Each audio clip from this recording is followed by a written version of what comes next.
Welcome back to my channel, your channel, my safe place, your safe place. जो तुम सबको कहना है तुम सब कह सकते हो, पर तुम सबका स्वागत है। और अगर तुम टाइटल देख के ये आए हो कि तुम्हारी अगस्त की पूरी प्लानिंग कैसी होनी चाहिए, तुम्हें अपने हाफ ईयरली के लिए कैसे पढ़ना चाहिए, दीदी हमारा अभी तक सिलेबस ख़त्म नहीं हुआ, इन सारी चीज़ों को आज मैं इधर कवर करने वाली हूँ। तो तुम सही जगह आए हो। 15 से 20 मिनट लूँगी मैं तुम्हारे, बहुत जल्दी जल्दी कवर करेंगे। बैठ जाओ, शांति से कान खोल के मेरी बात सुनो। तो without any further let's get started. पहली बात, शायद मुझे तुम सबको एक रियलिटी चेक देना होगा कि अगर तुम उन बच्चों में से हो जिन्होंने पूरे छुट्टियों में, पूरे समर वेकेशंस में कुछ नहीं किया, तो तुम पीछे रह चुके हो। मैं तुम्हें यही बोलूँगी कि तुम्हें और थोड़ी शक्ति दिखानी होगी अपने में, तुम्हें अपने आप को और थोड़ा मोटिवेट करना होगा पढ़ने के लिए, क्योंकि तुम पीछे रह चुके हो उन सारे बच्चों से जो बहुत मेहनत कर रहे थे पूरे 4-5 महीने, और तुमने कुछ नहीं किया उस टाइम। तो तुम्हें अब पढ़ना है, समझ गए तुम? उन्होंने पूरा अपना आधा निकाल लिया है, अब तुम उतना तो नहीं कर पाओगे जितना वो सब कर चुके हैं इन 3-4 महीनों में। पर मैं तुम्हें यही बोलना चाहूँगी, तुम्हें यही आशा दूंगी, यही होप दूंगी कि तुम कर सकते हो। तुम्हारे पास अभी भी टाइम है, तुमसे हो जाएगा। तो तुम्हें पहली चीज़ क्या करनी है कि देखो, जिस दिन तुम स्कूल नहीं जा रहे हो, प्लीज़ स्कूल से छुट्टी लो, क्योंकि तुम्हारा जो सिलेबस है वो अभी भी बाकी है। जिससे कि तुम्हारी हरकतें थी अभी कुछ महीने पहले, स्कूल से छुट्टी लो, अपना सिलेबस कंप्लीट करो। आधे महीने तुम्हारा सिलेबस कंप्लीट करने में जाएगा। अगर तुम्हें लगता है कि तुम हफ्तों में तुम अपना सिलेबस कंप्लीट कर लोगे, तुम्हें पागल बनाया जा रहा है, तुम खुद पागल हो या तो, ठीक है? तो तुम्हें बैठ के पढ़ाई करनी है अच्छे से। जिस दिन तुम स्कूल नहीं गए हो, स्कूल में हम 8 घंटे रहते हैं, तो तुम्हें घर पे वो पूरे 8 घंटे बिताने हैं पढ़ते हुए, पूरा वो यूटिलाइज करना है 8 घंटे। अगर तुम स्कूल के लिए तैयार होते हो 5:30 बजे या 6 बजे, तो तुम्हें उस टाइम उठना है खुद के लिए, ना स्कूल के लिए। तुम्हें पढ़ना है बैठ के, और तुम वही चीज़ पढ़ोगे जो लगता है कि ये चीज़ आ सकती है। तुम्हें दिल में ये होता है कि ये चीज़ आएगी, और तुम्हें लगता है कि ये बहुत मुश्किल है। तुम्हें अपने डिफिकल्ट सब्जेक्ट उठाने हैं, तुम्हें मैथ और फिजिक्स उठानी ही उठानी है।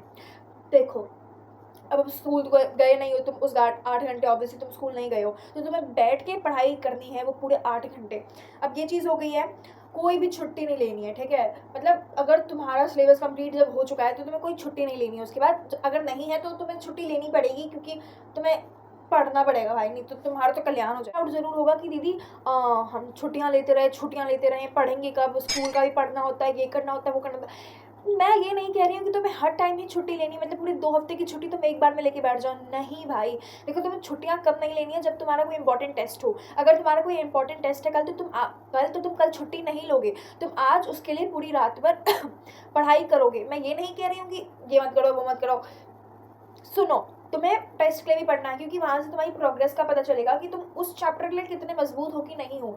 और ऑब्वियसली अगर वो टेस्ट आ रहा है, हाफ ईयरली में आ रहा है, तो वो ऑब्वियसली बोर्ड्स में भी आएगा, तुम्हारी अपनी प्रोग्रेस का पता चलेगा। और पहली बात कि जब टेस्ट देते हैं ना, तो हमें ना वहाँ से एक इंपॉर्टेंट क्वेश्चन का पता चल जाता है कि हाँ भाई, ये वाला जो क्वेश्चन है वो बहुत इंपॉर्टेंट है, तो उसके चांसेस होते हैं कि वो बोर्ड्स में भी आ सकते हैं।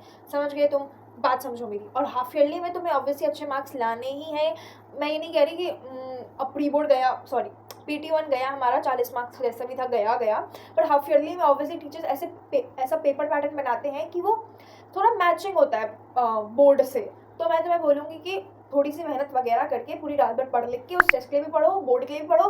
तुम्हें करना है, यदि तुम्हें फोड़ना है, तुमने जो पेपर लगा रखे हैं ना दीवारों पे, क्योंकि तुम उसके लिए बने हो।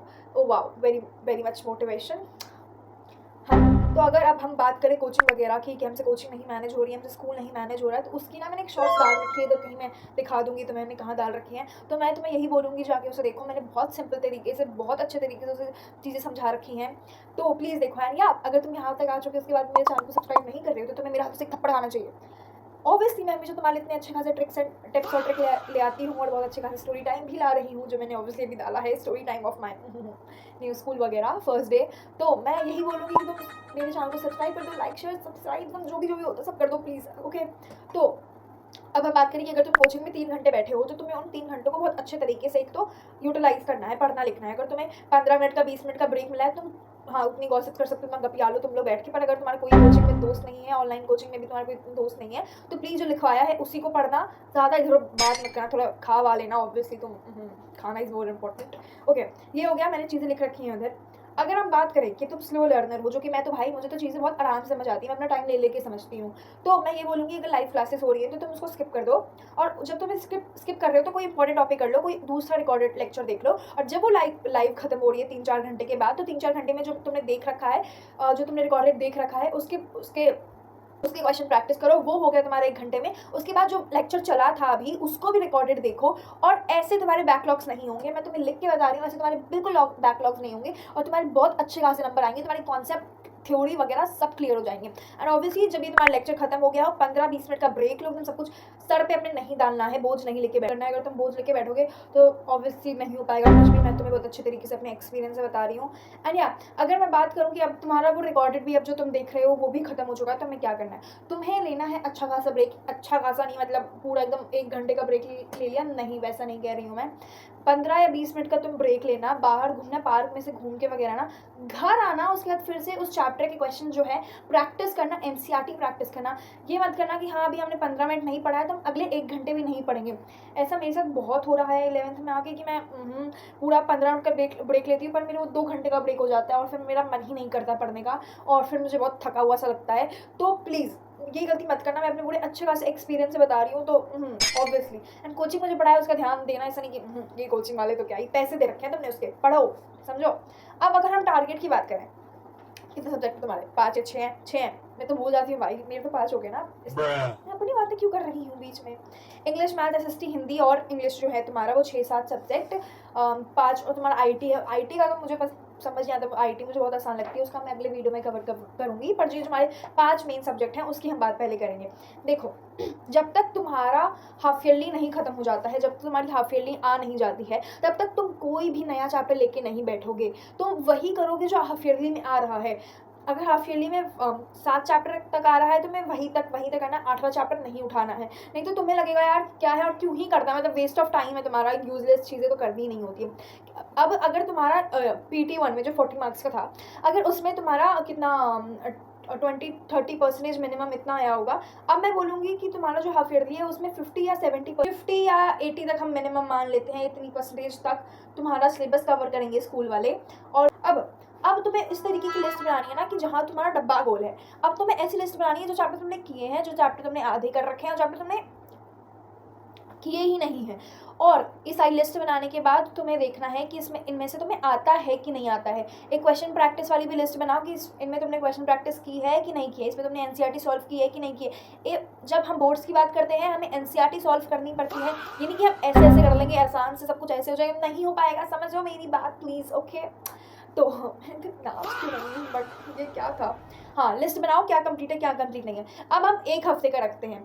अब फर्स्ट 5 डेज तुम्हें क्या करना है, मुश्किल चैप्टर्स खोलने हैं जो तुम्हें लग रहा है कि ये मुझे बिल्कुल नहीं आते हैं और इसके क्वेश्चन प्रैक्टिस मुझे करने हैं। अगर हम फिजिक्स की इलेक्ट्रिसिटी की बात करें, ऑब्वियसली वो चैप्टर बहुत बड़ा है, उसके लिए तुम 2 दिन ले सकते हो, तुम 2 हफ्ते भी ले सकते हो। प्लीज़ एकदम तुम 3 हफ्ते नहीं कर देना कि हाँ पूरा दिन हम अपना सिलेबस खत्म करने पर ही कर देंगे। अगर हम साइंस की बात करें, इलेक्ट्रिसिटी की बात करें, 2 दिन लो, ढाई दिन लो उसके लिए, क्योंकि ऑब्वियसली वो चैप्टर बहुत बड़ा है। पर अब हो तुम बुद्धू, तुम्हारा बिल्कुल दिमाग नहीं है, क्योंकि जिन बच्चों ने उनको पहले ही खत्म कर लिया है छुट्टियों में, तुम तो वो हो ही नहीं। तुम्हारी हरकतें ऐसी कि मुझे तुम्हें डांटना पड़ रहा है। पर हाँ लिस्ट बनाओ। फर्स्ट 5 डेज में तुम ये देखो कि तुम क्या कर रहे हो क्या नहीं कर रहे हो, तुम्हारा चैप्टर्स कौन इनकम्प्लीट है, हार्ड चैप्टर उठाओ उसे पढ़ो। लास्ट के 2 दिन पे तुम्हें इजी चैप्टर उठाना है और ऑब्वियसली तुम्हें उसको भी पढ़ना है, और क्वेश्चन प्रैक्टिस वगैरह छोड़ना नहीं। तुम्हें पता चलेगा कि तुम कहाँ तुम्हारा डब्बा गोल है, कहाँ तुम्हें लग रहा है कि तुमसे नहीं हो पा रहा है। तुम्हें उनकी भी लिस्ट बनानी है कि तुमने कहाँ एनसीईआरटी पढ़ रखी है, कहाँ तुमने क्वेश्चन जो है प्रैक्टिस कर रखे हैं कि नहीं करने। बोर्ड्स की जब हम बात करते हैं ये सब इंपॉर्टेंट है, मैं तुम्हें बता रही हूँ दूसरी तीसरी बार। अगर हम सोशल साइंस की बात करें, पूरी थ्योरी है, ये पूरी कंप्लीट थ्योरी मास्टर है। अगर तुम्हें रटने में मज़ा आता है ना, मैं बोलूँगी प्लीज़ इसे रटो, क्योंकि मैंने तो पूरा रटा ही था। रटना अच्छी बात नहीं होती है, बट ऑब्वियसली तुम्हें नोट्स बनाने, आधे बच्चे तो मैं ये देखती हूँ नोट्स बनाते ही रह जाते हैं, और जब हमें बस टाइम बचता है कि हमें क्वेश्चन प्रैक्टिस करने हैं, हमें ये करना है, हमें वो करना है, वो अपने बिल्कुल नहीं अपने नोट्स देखते हैं कि उन्होंने क्या लिखा है क्या नहीं लिखा है। और फिर उनका ऑब्वियसली मेरे दोस्त हैं जैसे उनका डब्बा गोल हो गया था एसएसटी में, तो मैं तुम्हें ये बोलूँगी अपने नोट्स को सिर्फ लिखते मत रहो, उन्हें प्लीज़ टाइम टू टाइम पढ़ते रहो। आज पढ़ो कल पढ़ो, ऐसे पूरे दिन पढ़ना छोड़ना नहीं है, तो तुम्हें आदत हो जाएगी, वो तुम्हारे दिमाग में रह जाएगा, और जब तुम उसे लिखोगे वो पूरे दिन तुम्हें याद रहेंगे। मैं तो तेज़ के बोल रही हूँ ऑब्वियसली जो भी।